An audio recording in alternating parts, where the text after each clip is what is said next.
Édito, c'est la maison d'édition en ce moment que je considère qui est le plus devant dans les voiles, Ah bah en écoute, c'est vogue. gentil, hein. Mais c'est celle aussi que je considère qui est vraiment la plus actuelle, comme qui est au goût du jour, on va dire, non seulement au niveau graphique, mais au niveau même des auteurs, des sujets, etc. Là, je dis des choses que je ne devrais pas dire parce que je veux que ça soit spontané.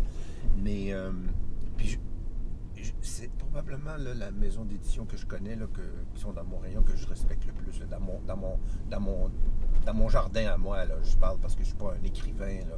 Je suis allé voir, je suis allé au lancement de Dominique Fortier il y a 2-3 Oui. semaines Mhm. à Boutremont, puis il vient d'en sortir deux. Ben, Oui, pour moi, elle, c'est la reine, là, pour absolument. la partie, je dirais, poésie dans le roman, mais dans mon créneau à moi, là, développement personnel, Mhm. développement professionnel, la vie, l'humain, bon, tout ça, là, bon, je vous respecte énormément. Tu fais du travail impeccable. Ah ben, ça me fait plaisir parce qu'il y a une vraie volonté de faire ça, de faire du bon travail, de travailler avec des bons auteurs et de faire des livres qui vont faire du bien, qui vont aider les gens à avancer dans leur propre vie, dans leurs propres problématiques, à s'épanouir, être mieux, à tous les niveaux, dans la tête, dans le cœur, au niveau des émotions, au niveau de tout, de la santé, voilà. Puis qu'est-ce qui... Regarde, on va commencer, on va y aller.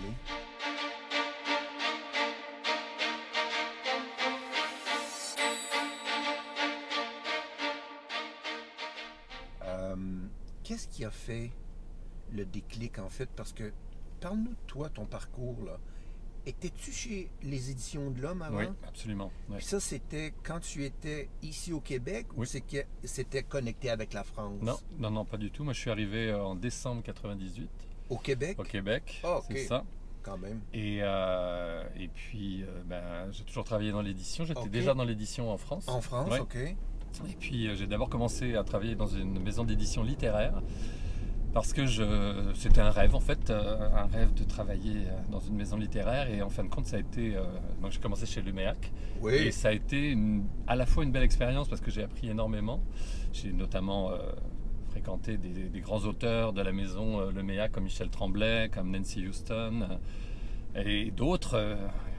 Il y en avait beaucoup, il y en a toujours beaucoup chez Luméac, mais en même temps, j'ai découvert que c'était pas forcément en littérature qu'il fallait que je travaille, que j'étais peut-être un peu. Je manquais de maturité en termes d'éditeur pour ça, et que je trouvais ça ardu. Chaque auteur avait. Dès qu'on faisait des commentaires, ils le prenaient difficilement. C'est comme si on leur arrachait le cœur à chaque fois ou un bras. Alors donc, et je trouvais ça difficile. Et encore une fois, je pense que j'avais pas encore assez de maturité relationnelle. Mais t'étais dans la vingtaine, quoi, C'est ouais. ça, j'étais à la fin de la vingtaine. Et, euh, et donc, j'ai changé complètement de style de maison d'édition. J'ai été embauché aux Éditions de l'Homme. En France? Non, non, Non, ok. j'étais déjà ici. Ok, J'étais déjà ok, là, tu me au parles, Québec. là, le littéraire, c'était... C'était déjà c'est- à Montréal. Fait que Ouais, t'avais déjà. commencé en France, Et ensuite, t'as poursuivi au ici, Québec, c'est ça, chez le Méac. puis là, c'est au Québec que t'as pris la Et fourche, là, là. c'est Ok. ça, je suis rentré aux Éditions de l'Homme où je suis resté presque 12 ans. Et j'ai découvert toute une catégorie de livres que je ne connaissais pas. J'avais jamais lu un livre de développement personnel, j'avais jamais lu un livre de psychologie, j'avais jamais lu un livre de nutrition, j'avais jamais lu un livre de santé.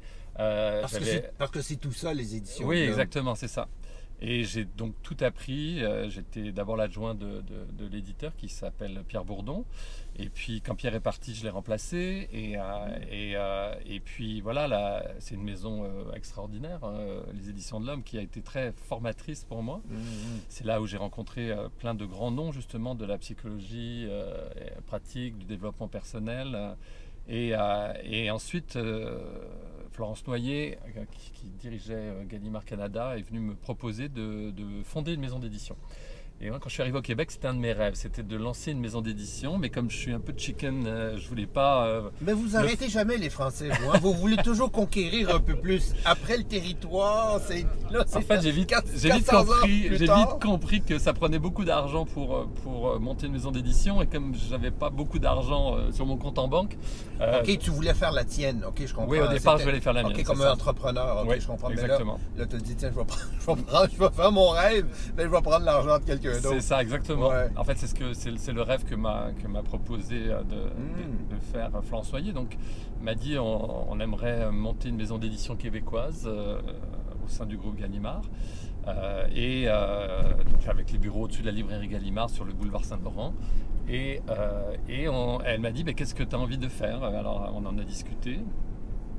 Et c'était pas une maison d'édition qui ressemble à Gallimard en France, c'était forcément une maison d'édition généraliste.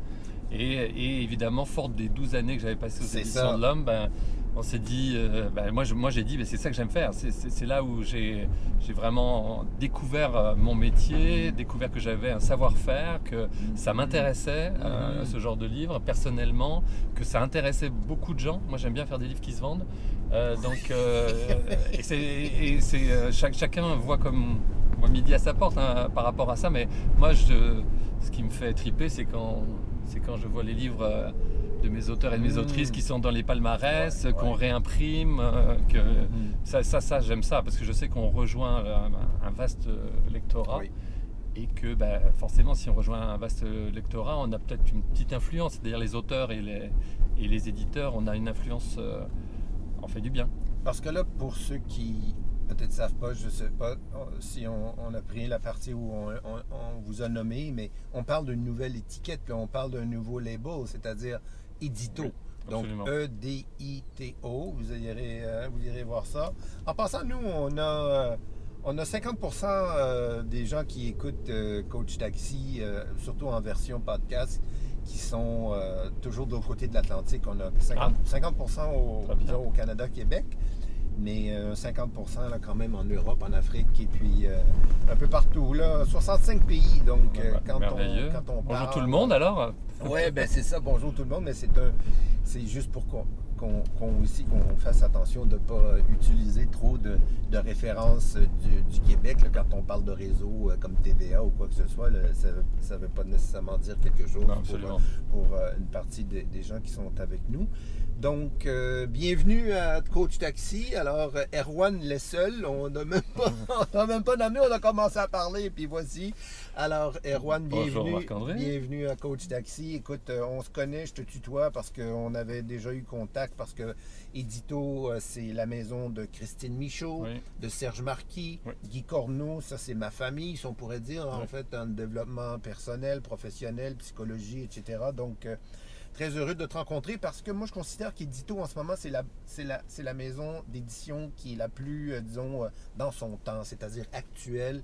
Non seulement la facture visuelle qui est impeccable, géniale, vraiment un goût du jour, mais en plus, les auteurs, les sujets. Moi, j'aurais le goût de rencontrer là, facilement là, un tiers, 2 tiers de ta manne d'auteur, puis un jour peut-être j'aurai l'étiquette Édito en dessous de mon nom. Écoute, mais c'est pas pour... C'est ce que je te souhaite en tout cas. Ouais, tu me le souhaites, je sais que tu me le souhaites, c'est ça. Mais tiens, je te le souhaite aussi. Oui, absolument. Mais non, mais pour dire, c'est pas pour ça qu'on est ensemble, mais on s'est parlé parce que justement j'avais un projet puis de livre, puis j'en ai parlé, puis là, en fait, tu m'as bien conseillé parce que tu me dis c'est peut-être pas le temps, il faut aller faire les choses, comme on dit, dans l'ordre, puis c'est au niveau du branding. Je fais un rebranding, puis le livre fait partie de ça, donc c'était trop tôt, alors c'est pour ça que je l'ai mis sur la glace, puis on verra pour d'autres choses après. Mais tout ça pour vous dire, mon cher Erwan, que je trouve la maison exceptionnelle, puis en plus, j'ai su quelque chose quand on s'était parlé. Tu m'as dit quelque chose qui m'a vraiment étonné parce qu'au Québec, pour ceux qui ne savent pas, qui ne connaissent pas le monde d'édition tant que ça, il y a beaucoup de subventions qui sont données du gouvernement, que ce soit fédéral, provincial, etc., pour publier un livre. Toutes les maisons d'édition que vous connaissez, c'est comme ça. Par contre, si j'ai bien compris, dis-nous-le. Oui, absolument. Quelle est la différence avec Édito et le reste des maisons d'édition au Québec? Ben, on n'est pas accessible aux programmes de subvention, donc que ce soit les programmes fédéraux ou provinciaux, parce que notre actionnariat est 100% français. Donc, Voilà. ce que ça veut dire, C'est qu'on est condamné au succès. vous êtes condamné au succès. Donc, c'est ça l'idée, c'est que je me souviens, on s'était dit ça, on disait, moi, mes livres, il faut qu'ils se vendent. Oui, absolument. Parce que tu n'as pas un certain montant, là, on ne parlera pas de chiffres, mais Non. il y a un bon montant qui vient que finalement, si le livre ne fonctionne pas, ben au moins la maison d'édition québécoise, disons typique, là, Oui. perdra pas d'argent. Absolument. Tandis que chez vous, chez Édito, ça marche pas, on perd de l'argent. Oui, absolument. Donc, ça veut dire un bon sujet, bien écrit, d'un auteur qui sait de quoi il parle, qui essaie de faire bien évidemment le maximum là, pour évidemment en plus faire la promotion du livre, là, parce que C'est très important la promotion, je dirais même que c'est le nerf de la guerre. Une fois qu'on a un bon livre, si on n'en fait rien, qu'on n'en fait pas parler, ça va être difficile d'en faire un succès. Donc on mise beaucoup chez Édito sur la promotion. C'est d'ailleurs c'est à cette formule que j'ai été formé aux éditions de l'Homme, c'est-à-dire que les éditions de l'Homme étaient réputées, ils sont toujours réputés pour ça, pour faire des campagnes de promotion absolument incroyables. Et après avoir passé 12 ans dans les bureaux des éditions de l'Homme, j'ai bien appris de mes collègues qui étaient à la promotion et au marketing. Et quand on a lancé Édito, donc il y a 10 ans en fait cette année, donc en 2014. Déjà 10 ans? Oui, déjà 10 ans. Oui, oui, oui. Et bien tout de suite ça a été notre façon de faire également, donc d'avoir une attachée de presse qui est dédiée à chaque livre qu'on publie et qui essaye d'obtenir le plus de visibilité possible. Évidemment, aujourd'hui aussi, les auteurs et les autrices sont eux-mêmes leur propre machine de promotion, je dirais. C'est-à-dire qu'ils doivent être présents sur les réseaux sociaux. Il y a beaucoup de choses qui sont sur leurs épaules. Et c'est comme ça que c'est l'évolution du monde de la promo et des réseaux sociaux. Donc il y a beaucoup de choses qui sont sur leurs épaules, mais évidemment il y a plein de choses aussi qui sont sur les nôtres et on essaie de faire le maximum. Qu'est-ce qui... on va en reparler de ça, la promotion, parce que je sais que la plupart des auteurs en devenir, ceux qui n'ont pas eu l'expérience de publier au moins un livre dans leur vie, là, ont aucune idée à quel point c'est vraiment là que le travail commence. Oui, c'est après que le livre est imprimé. Là, c'est ce que mon éditeur m'avait dit à l'époque. Il dit, ben là, le travail... J'étais déjà épuisé d'avoir fait un 65 000 mots en plus. Là, donc, c'est un gros livre quand même. Ouais, la plupart sont 25-30, là, mais 35 max là, aujourd'hui. Mais non, mais c'est... on va en parler, mais ce que je voudrais peut-être qu'on touche, là, parce qu'au niveau de la promotion, tu vois, tu as donné des exemples au niveau de l'attaché de promotion et tout ça, l'attaché commercial, mais il reste que on n'a plus les encarts qui, en couleur, qui allaient dans le journal La Presse à l'époque. Aujourd'hui, bon, c'est du numérique. Là, le journal La Presse ne s'imprime plus. Oui, mais il y a des écrans publicitaires quand même sur la tablette. Hein. Bon, là, il y a c'est ça que je voulais entendre. Donc, là, on y va avec la publicité quand même au niveau du numérique sur différentes plateformes et tout ça. Qu'est-ce qui a changé, justement, entre la disparition du papier, que ce soit les magazines ou les journaux, comme on dit, et là, maintenant, là, au niveau de la promotion? De toute façon, le milieu du livre n'avait pas beaucoup les moyens de se payer des pages de publicité dans les magazines. C'est pas du tout dans nos façons de faire. Donc il y a de la publicité sur des lieux de vente qui se fait, évidemment, avec des affiches, vous le voyez dans les librairies indépendantes et chez Renaud Bray ou Archambault, il y a des écrans, des affiches lumineuses, il y a plein de choses, donc ça on peut faire. Il y a évidemment les présentoirs de plancher, présentoir de comptoir, donc ça c'est des actions qui peuvent être menées. Maintenant il y a tout ce qui est infolettre, hein, avec les chaînes de librairie, avec les libraires.ca. Et leurs auteurs. Qui ont leur propre infolettre. Voilà, absolument. Ouais.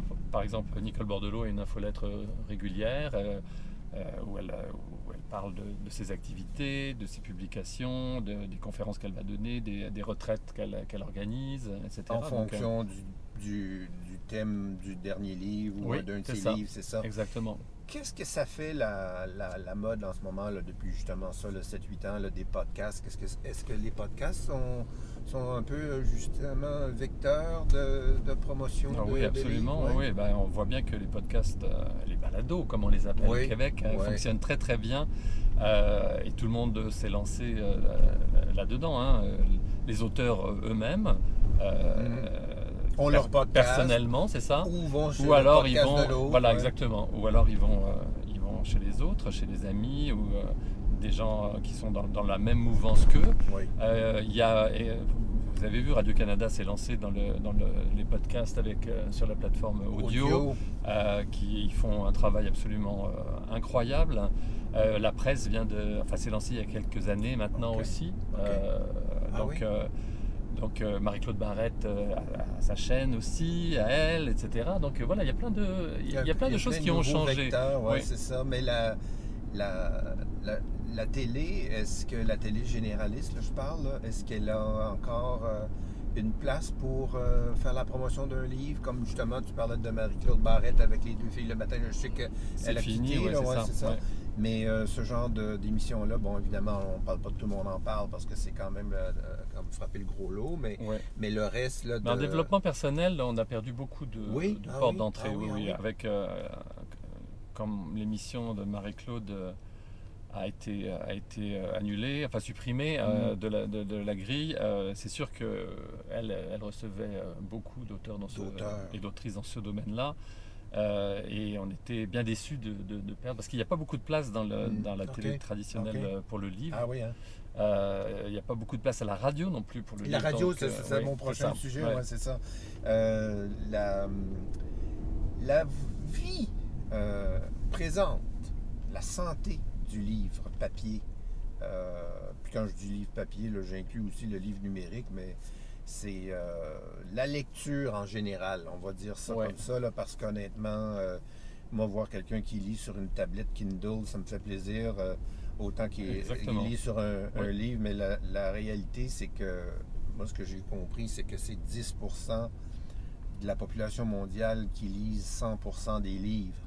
Donc, si la lecture est un médium qui est en déclin, même des grands auteurs le disent sur différentes plateformes, entre autres les télés américaines. Là, il y avait notre ami là, de CNN qui racontait que justement pourquoi tu publies un livre? Le livre, c'est quelque chose de préhistorique presque dans la manière d'apprendre, de communiquer, de s'informer, etc. Donc de grandir. Est-ce que la vidéo a bouffé, est en train de faire il s'est passé quelque chose de là? très intéressant pendant la pandémie. C'est que quand on s'est tous arrêtés là et qu'on ne pouvait plus faire grand-chose, la lecture est revenue à l'avant-plan.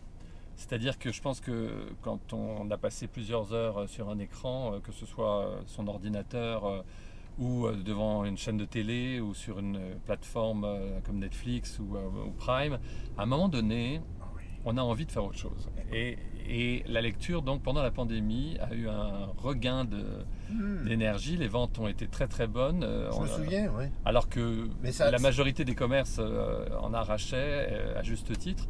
Nous, on a connu vraiment une augmentation de nos ventes, et tous les éditeurs, et puis pas seulement au Québec, en France et dans tous les pays occidentaux. Ça a été vraiment, les gens se sont rabattus sur le livre parce que le livre, ça fait du bien, quoi, quand même. On peut choisir exactement ce qu'on veut lire, le genre de livre qu'on veut découvrir, et puis je pense que ça s'adresse à une autre partie du cerveau. Donc c'est bien de faire marcher toutes les parties de son cerveau. Puis moi, je dirais à tous ceux qui ont le même problème que moi, j'ai un déficit d'attention, même si je lis beaucoup, je lis surtout beaucoup le même paragraphe. Parce que je suis obligé de retourner parce que mon cerveau est parti sur autre chose. Ça, je pense qu'il y a beaucoup de monde qui peuvent comprendre cette situation. Ou alors quand on lit avant de s'endormir, c'est terrible ça aussi, parce que des fois on se réveille avec le livre qui est tombé sur nous. Puis le lendemain, quand on reprend, on se rend compte qu'on avait décroché. On a lu depuis longtemps. Ouais, c'est ça. Il y a 2-3 pages qu'on relit. Il me semble que j'ai lu ça, moi. Mais non, tout ça pour dire que je suis content d'entendre ça, mais les chiffres aujourd'hui, en 2024, là où on est, là, en ce moment, On est à peu près stable par rapport à l'année dernière, en 2024. Et donc on est sur une toute petite augmentation, mais vraiment qui est due beaucoup à l'augmentation des prix, parce que tous les prix ont augmenté. Donc on a dû, nous les éditeurs, augmenter nos prix aussi. Donc on est stable, je dirais. On est stable, mais on n'a pas baissé par rapport quand même. à l'augmentation qu'on a eue pendant la pandémie. Mais on va reculer plus loin là, que la pandémie. Là. Disons, il y a 15 ans, là, par rapport à il y a 15 ans. Est-ce Oui. que, si on regarde là, par capita, là, parce que la population, si elle augmente, là, c'est sûr que ça change les Alors, chiffres aussi. tu Là. aurais dû me prévenir, j'aurais regardé des statistiques Mais- là, mais en avant d'embarquer gros- dans ton taxi. Non, mais en gros, là, je suis juste curieux. Puis je pense qu'il y a bien des gens qui se posent la question aussi à savoir est-ce que la lecture est en déclin Non, vraiment? la lecture n'est pas en déclin, Ok. elle se maintient. Ok. Évidemment, il y a des tranches d'âge qui lisent moins que d'autres, mais il y a aussi des phénomènes qu'on n'a pas forcément vu venir au fur et à mesure des années. Par exemple, le phénomène des mangas, qui a pris énormément d'importance et qui fait que les jeunes se sont mis à la lecture par les mangas. Aujourd'hui, par exemple, la bande dessinée aussi. C'est quoi les mangas? Les mangas, ce sont les histoires écrites par des Japonais avec beaucoup de dessins. Ok, les dessins un peu là. Oui, dessins. Oui. ouais, Ça, c'est après, très là, très ouais, fort. ah oui. Ça, c'est dans les meilleures ventes chaque année Ah oui. de livres. Oui, absolument. Hmm. Et ça a pris beaucoup d'ampleur. C'est très très fort. La BD est très très forte également. Ah oui. Et maintenant, elle s'est même diversifiée beaucoup. Oui, C'est oui. plus juste Tintin et Non. Astérix comme c'était quand j'étais enfant. Là, je veux dire, maintenant on a des BD pour adultes. Pour on a adultes, des c'est ça, des BD exactement, c'est ça. documentaires. Chez Ditto, on a publié cette année notre première BD qui est une grande histoire de la psychologie en BD Wow. et qui fonctionne très bien. Donc voilà, ça s'est vraiment diversifié. Mhm. Aujourd'hui, le phénomène qui fait lire les jeunes, c'est la romance et la romantasy. Donc toutes ces histoires romantiques qui se passent dans des mondes inventés, des mondes avec des créatures étranges, avec des royaumes, avec des guerres. On a besoin de etc. rêver, Voilà, on a besoin de exactement. s'évader. Oui. Parce qu'il y a la question de la lumière bleue, là, évidemment, là, que pendant la pandémie, là, le cerveau Oui. n'en pouvait plus. Oui. Ça a peut-être contribué un peu. Puis aussi, là, ce que tu me dis, c'est que bon, même si on a un 5-6 heures de lumière bleue par jour raisonnable, là, disons que le cerveau peut endurer, il reste que c'est pas seulement Netflix, là, c'est ce que Non, c'est ça, j'entends, c'est là. ça. C'est qu'il y a Oui, d'autres. Netflix peut faire lire aussi, hein, parce que par exemple, Ah, oui. la série Bridgerton, ça a relancé les ventes des livres qui avaient été publiés des années auparavant Ah, ok. et qui Ah, se oui, sont ok. vendus dans le monde à des millions d'exemplaires. Donc Netflix peut avoir aussi une influence sur la vente des sur livres. Oui. le retour à la Absolument. lecture. Parce que je sais que, ben, écoute, moi, je passe mes journées à apprendre. Et j'avoue là, que YouTube, pour moi, c'est sensationnel. Des conférenciers Ah de oui, renom ça, que oui. je ne pourrais pas Ouais. aller voir ici Ouais. parce qu'ils ne viennent pas ici. Des Ouais. tutoriels, des documentaires extraordinaires. Là. Évidemment, il y a beaucoup de choses que c'est discutable, puis ça peut être drôle ou ça peut être divertissant, mais en gros, YouTube, c'est une mine là, fantastique Ah oui, pour absolument. quelqu'un comme moi qui est toujours à la recherche de recherche. Là, Ouais. enfin. Mais c'est certain qu'il n'y a rien comme le livre, mais le livre, c'est plus lent. Oui. C'est plus lent, Oui. c'est pas, à moins d'être dans la lecture rapide, puis bon, vouloir bouffer tout ça tout de Non, suite. il y a là. un rythme, c'est ça. Il y a de lecture. Chacun a son rythme d'ailleurs. Hein. Il n'y a pas de compétition dans la Mais lecture. merci hein. de me le dire, parce que je lis Mais c'est vrai lentement, qu'on a tendance quand même à décrocher plus facilement aujourd'hui parce qu'on est habitué aux choses plus courtes, aux choses punch. Alors le fait de lire, de se poser et de prendre le temps et d'être au calme, ben, ça va à l'encontre de nos vies trépidantes, ça va à l'encontre de notre attention qui passe d'une chose à une autre. Hein, mais ça s'apprend aussi. On apprend ou on entretient cette capacité de lecture. C'est spécial parce que là, on est arrêté à la lumière, là, juste près du parc Jeanne-Mance à Montréal. On va passer devant le campus de l'Université McGill. Là. Ça, c'est Ouais. le stade McGill où les Alouettes jouent et tout ça. Là, on est sur des pins. Puis moi, je me souviens quand j'avais 8 ans ou 9 ans, on passait ici. Moi, j'allais au collège. J'allais à un collège français, imagine. J'ai étudié... Ça devait pas être drôle. Non, c'était pas drôle. C'est Monsieur Morel. Monsieur Morel, j'avais 8 ans. Ah bah. Je pensais que mon père arrivait. Mais qu'est-ce que c'est que ces ratures? Je savais même pas c'était quoi une rature. Mais bon. Et là, en passant ici devant l'université, je voyais des jeunes. Pour moi, c'était des adultes. Là, à l'époque, là, quand on a 8 ans, on voit un jeune de 22 ans, c'est un adulte. Et je me disais, ben, c'est quoi ça ici? Elle dit, Marc, elle dit, ici, c'est là où tu décides ce que tu veux faire dans la vie, si tu aimes la grammaire, les mathématiques. Puis là, moi, je me souviens, j'avais dit, moi, je veux faire la grammaire. Alors, Ouais, quand même, déjà. J'étais dans les mots, déjà. Ouais. C'était comme Khalil Gibran dit, le métier de communication puis de langue était carrément dans mon cœur à la naissance. Et à un moment donné, ma mère, elle me donnait des revues qu'elle lisait. Elle disait, lis ça. J'avais 10 ans, 11 ans, 12 ans. Puis j'y redonnais, j'aime pas ça. Mais là, elle m'avait dit quelque chose de bien intéressant. Elle m'a dit, ça me tient encore aujourd'hui, puis ça fait le point de ce que tu viens de dire. Elle dit, quand tu vas trouver quelque chose qui t'intéresse, tu vas aimer ça lire. Oui, c'est ça, oui. Puis ça revient en fait à notre discussion de départ par rapport à le livre. Bon, c'est plus lent, mais c'est une évasion, ça vient chercher les images, le cerveau droit, etc. Mais ça prend un bon livre bien écrit. Oui. Donc, c'est pour ça que je vous exhorte à aller trouver un sujet, un livre ou quoi que ce soit qui est non seulement du sujet qui nous intéresse, mais aussi qui est bien écrit. Travailler un texte avec un auteur, ça peut être... il peut y avoir 5, 6, 7 versions différentes et si on a le souci du livre bien fait, c'est ce qu'on fait. Alors, c'est pas toutes les maisons d'édition qui font ça, mais moi je suis pour que les livres soient les mieux possibles, les mieux écrits, qui soient écrits pour leur lectorat, en fait, c'est ça aussi, qui s'adresse à un lectorat en particulier et qui sache comment aller parler à ce lectorat-là. Mais c'est sûr que c'est beaucoup de travail. C'est déjà beaucoup de travail d'écriture pour l'auteur. Après, c'est beaucoup de travail avec son éditeur. Et ensuite, il y a le travail qui se fait avec des spécialistes de la langue, comme les réviseurs linguistiques, les correctrices. Je le mets au féminin parce que ce sont majoritairement des femmes. Alors, le féminin l'emporte là sur le masculin.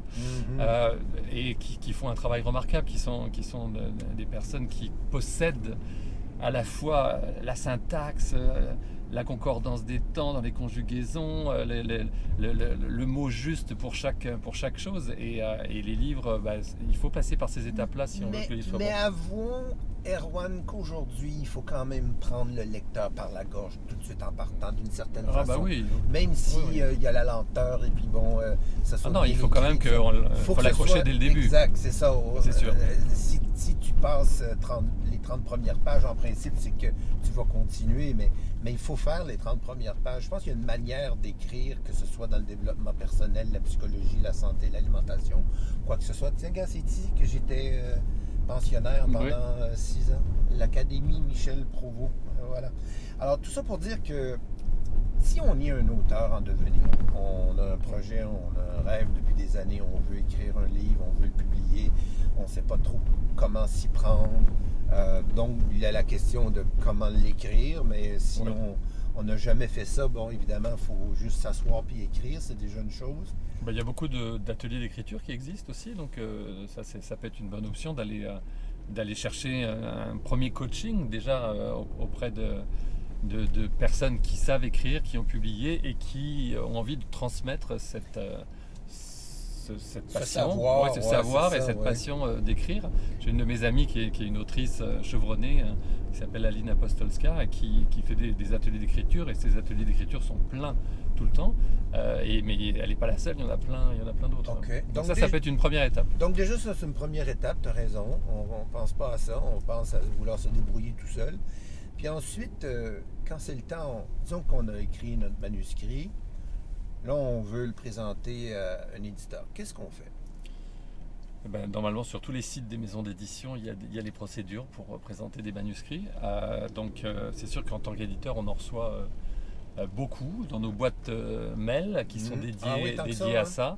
Nous, on les regarde, on regarde tous. Alors déjà, il faut bien cibler sa maison d'édition, parce que si vous, par exemple, si vous nous envoyez à nous des poèmes ou une pièce de théâtre, etc., c'est pas ce qu'on publie chez Édito. C'est pas votre créneau. C'est pas du tout notre créneau, donc là, c'est sûr qu'on va même pas y jeter un œil.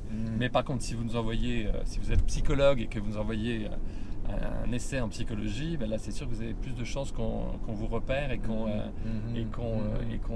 lise. Voilà. Oui. Mais c'est vrai que ça arrive aussi souvent par recommandation, c'est-à-dire que nos auteurs sont nos meilleurs représentants, je dirais, sur le terrain. Christine Michaud, elle m'envoie plein de manuscrits. J'ai un autre auteur, Benoît Chalifou, qui fait la même chose. Serge Marquis m'a référé il y a 2 ans un auteur de fiction que j'ai publié cette année.